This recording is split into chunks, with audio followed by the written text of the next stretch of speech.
She left her laptop open to a dating app where she was messaging, "Can't wait to be single again after this wedding payday." I took a screenshot, printed it, and left it on her pillow with the ring. When she called crying, I said, "Congratulations, you got you wished for." I, 29 male, need to get this off my chest because I still can't believe this is my life right now. 3 weeks ago, I was planning my wedding. Today, I'm sitting in my new apartment, scrolling through realtor listings while my ex-fiancé blows up my phone from numbers I haven't blocked yet. Funny how life works. Let me back up. Mia and I had been together for 4 years, engaged for 1. The wedding was supposed to be in 2 months. Everything was paid for, venue, catering, photographer, the whole 9 yards. My savings, gone. But I didn't care because this was supposed to be forever, right? Wrong. It started small. Mia began working late more often. Her phone was suddenly always face down. She'd step out to take calls. Classic signs, I know, but when you trust someone, you rationalize everything. She's stressed about the wedding. Her new project at work is demanding. Whatever helps you sleep at night. The laptop incident happened on a Tuesday. I'd come home early with a migraine. Mia was in the shower and her laptop was open on the coffee table. I wasn't snooping. I literally just wanted to move it so I could lie down.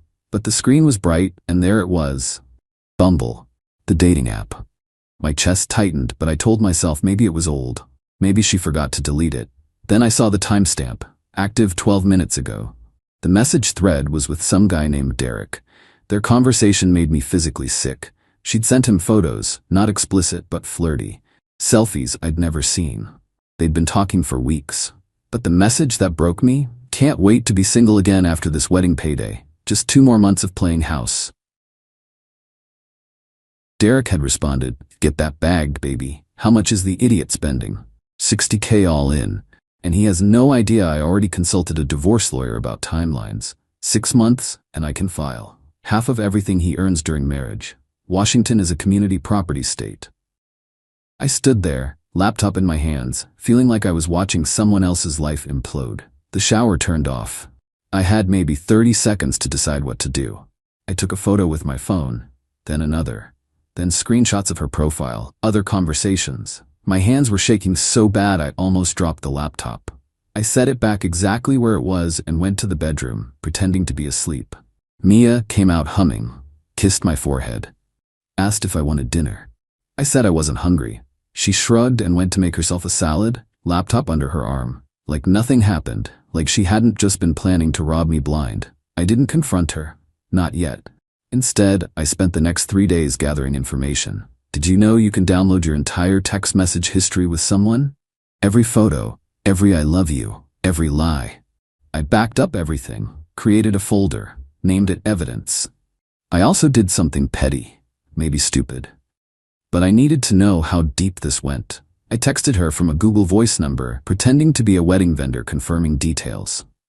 Asked if both parties were still committed to the date. Her response, "Yes. Can't wait." That's when I knew she'd really go through with it. Marry me while actively planning to leave. Take half of everything I'd worked for since I was 18. Use me as a stepping stone to her next life. On Friday, I did 3 things. Withdrew the maximum daily limit from our joint account. Canceled every wedding vendor that would refund me. Printed out the screenshot. The vendors were surprisingly understanding. The venue refused a refund, but the caterer gave me 70% back. The photographer was cool about it, even said he'd been through something similar. DJ full refund. Flowers partial. All told, I recovered about $22,000 of the $60,000 I'd spent. That evening, Mia went to her sister's for a girls' night. I knew from her messages she was actually meeting Derek. I had 2 hours. I packed everything I could fit in my car. Just the essentials and anything with sentimental value. Then I placed the printed screenshot on her pillow. Right next to the ring box. The ring I'd spent 3 months' salary on, like an idiot who believed in fairy tales. I left a sticky note. "Your profile says you're looking for something real. Hope Derek is it." Then I left. I was at a motel when she called. 23 times in an hour. I finally answered on the 24th. "How dare you go through my things?" That's how she started. Not "I'm sorry" or "let me explain," just rage that she'd been caught. Your laptop was open, I said. Hard to miss. That was private. You had no right to find out my fiancé is planning to divorce me for money? You're right. I should have stayed ignorant. She switched tactics, started crying. It's not what it looks like. Derek means nothing. I was scared about the wedding. Cold feet. I would never. Can't wait to be single again after this wedding payday, I quoted. Your words. Silence. I already called everyone, I continued. Wedding's off. I'm keeping whatever refunds I can get. You can explain to your family why. You can't just, I'll sue you. That's my money too. Actually, it's not. I have every receipt. Every payment came from my account. Your contribution was picking colors and cake flavors. More silence. Also, I added, Derek seems nice, confident, really appreciates your transparency about financial goals. You messaged him? No. But you did, a lot. I have screenshots of everything, by the way, in case you want to try spinning this as my fault. She hung up. Then the text started. Walls of them. How I'd ruined her life. How everyone would judge her. How she'd been with me when I had nothing. I was making 6 figures when we met, but okay. How I owed her for wasting her prime years. I didn't respond to any of it. Update 1. So I thought the hard part was over. I was wrong. Mia started a campaign, posted on social media that I'd become controlling and abusive when wedding stress hit, that I'd thrown her out with no warning, that I was keeping her belongings hostage. The messages from her friends started immediately. How could you? She loved you. Real men don't act like this. I wanted to post the screenshots so badly. Nuclear option. But my buddy Kevin, a lawyer, told me to hold off. Let her dig the hole deeper, he said. Document everything, so I did. Every post, every lie, every twisted version of events. Meanwhile, I focused on extracting myself from our shared life. Removed her from my car insurance, took her line off my family plan. I'd been paying for it for 3 years. Changed my Netflix password. Petty? Maybe. Necessary? Absolutely. Then came the flying monkeys, her family. Her mom called me crying, said Mia was devastated, that I'd misunderstood everything, that couples work through challenges. I felt bad for her, honestly. She didn't raise Maya to be this way. Ask your daughter about Derek, I said quietly. Ask her about the divorce lawyer she already consulted. Ask her about the wedding payday. Silence. She told me you were emotionally abusive, her mom said finally, that you monitored her phone, controlled her friendships. I found out 3 days ago she was cheating. I have proof. Would you like to see it? Longer silence. No, she said eventually. I'll talk to her. The next day, Mia's tune changed. Now she wanted to talk like adults. Could we meet for coffee? Work this out? She loved me. Derek was a mistake. Wedding jitters, blah blah blah. I agreed to meet. Not because I was wavering, but because I wanted to look her in the eye one last time. See if there was any remorse, any real human emotion. We met at the Starbucks where we'd had our first date. She looked perfect, of course, full makeup. The sundress I'd bought her for her birthday, crying before I even sat down. I'm so sorry, she started. I don't know what I was thinking. Derek, he manipulated me. Made me think things about our relationship that weren't true. Like what? Like that you were boring, that I was settling, that I deserved more excitement. And the money part? The divorce lawyer? She flinched. I wasn't serious about that. It was just fantasy. Like when people joke about winning the lottery. I would never actually. You had an appointment scheduled, I cut in. For 2 weeks after our honeymoon, I saw the email confirmation. Her mask slipped for just a second. This cold calculation flashed across her face before the tears started again. I was confused. You don't understand the pressure I'm under. My friends all married rich guys, investment bankers, tech executives, and I'm with someone who loved you. That's not enough. She snapped, then caught herself. I mean, love doesn't pay bills. I make good money. It's not about that. It's literally exactly about that. You said so. Wedding payday, remember? She changed tactics again. Fine. You want honesty? Yes, I considered my options. Yes, I talked to a lawyer. Because I'm practical. Because I think about the future. But I chose you. I was going through with the wedding. To scam me. To give us a chance. She leaned forward, grabbed my hand. I pulled away. Please, we can go to counseling. We can work on things. The venue is already paid for. The invitations are sent. Think about how this looks. I don't care how it looks. Well, I do. There it was, the real Mia. Do you know how humiliating this is? What am I supposed to tell people? The truth? She laughed. Actually laughed. Nobody tells the truth about why relationships end. You say it didn't work out and move on. You don't air dirty laundry. You don't make scenes. You don't print out screenshots of dating app conversations. That was psychotic. That was evidence. She sat back, studied me. You've changed. You're not the sweet guy I fell for. No, I agreed. That guy's dead. You killed him. We stared at each other. 4 years compressed into this moment. I remembered meeting her at a friend's barbecue, how she'd laughed at my dumb jokes, how she'd fit perfectly under my arm, how I'd thought, this is it. This is my person. So what now? She asked eventually.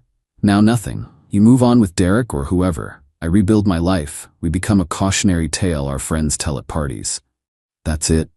4 years and that's it? Yeah. She stood up, grabbed her purse, then paused. For what it's worth, I did love you in the beginning. When did it stop?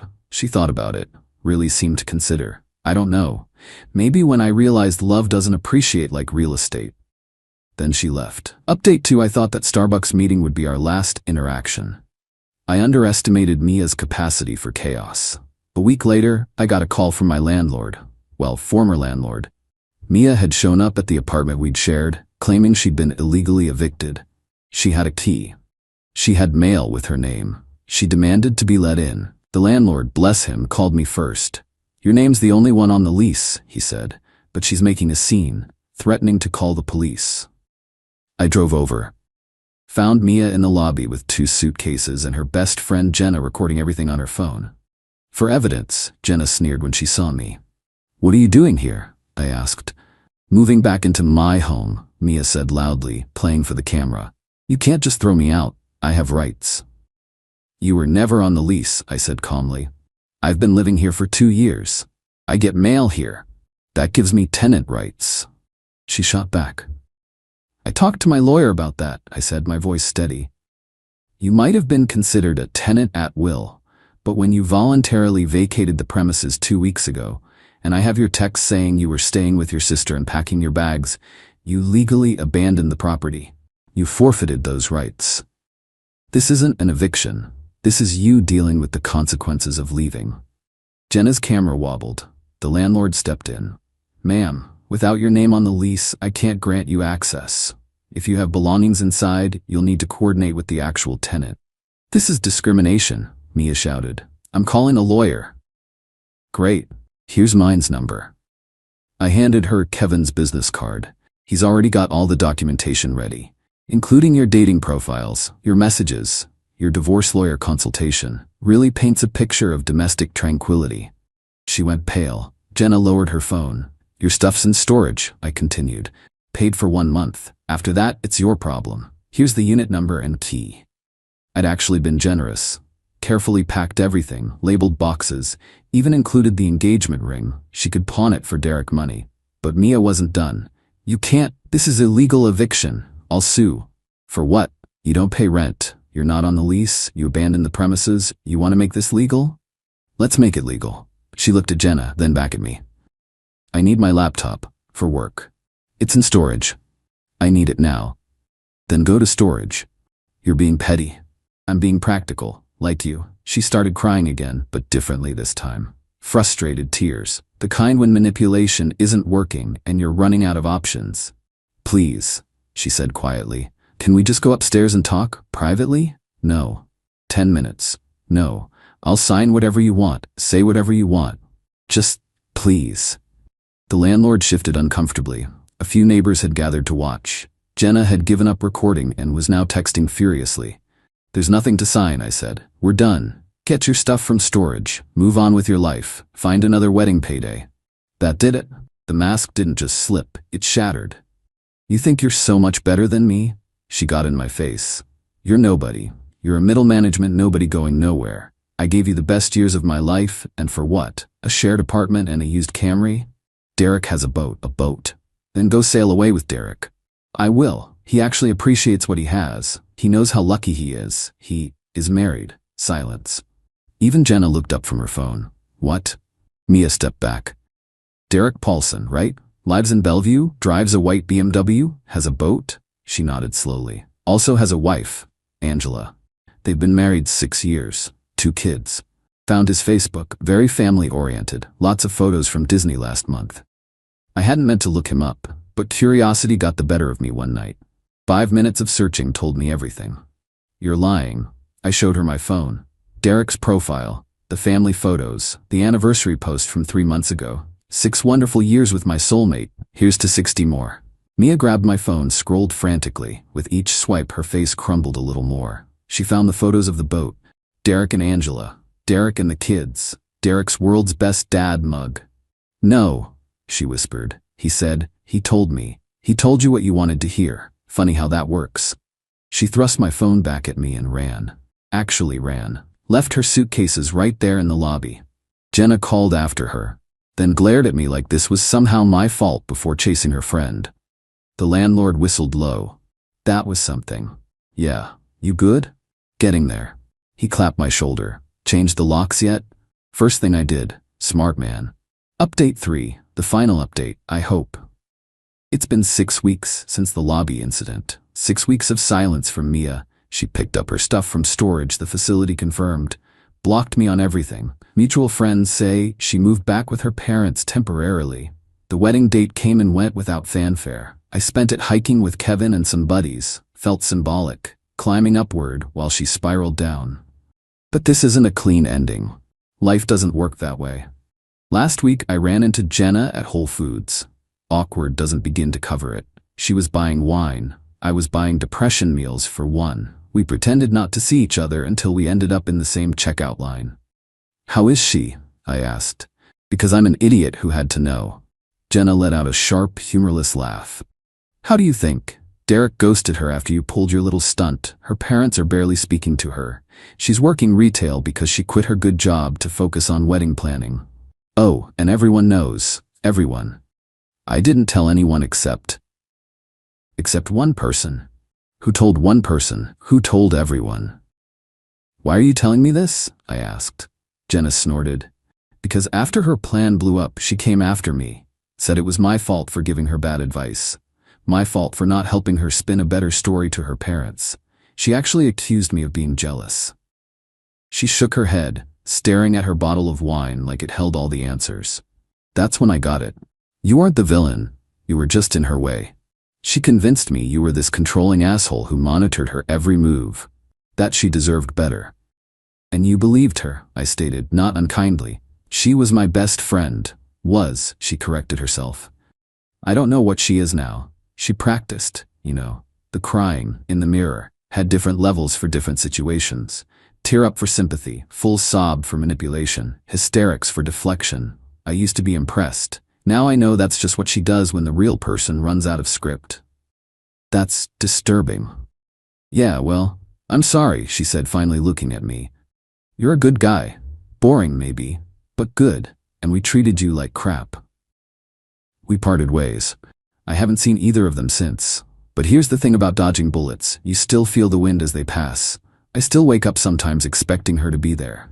Still catch myself buying her favorite creamer. Still have phantom vibrations from texts that don't come. Kevin says it's normal, that trauma takes time to process. That I'll eventually stop checking dating apps to see if she's back on them. She is, by the way. New profile, no mention of recent engagements. My mom wants me to start dating again. The best revenge is living well, she says. Maybe she's right. But right now, living okay feels like an achievement. I kept one thing from our relationship. A photo from our second date. We'd gone mini-golfing, and I'd accidentally hit the ball into a water feature. She laughed so hard she cried. Real tears, not practiced ones. That's the Mia I'm mourning. The one who might have existed before she decided love was a transaction. Or maybe that Mia never existed.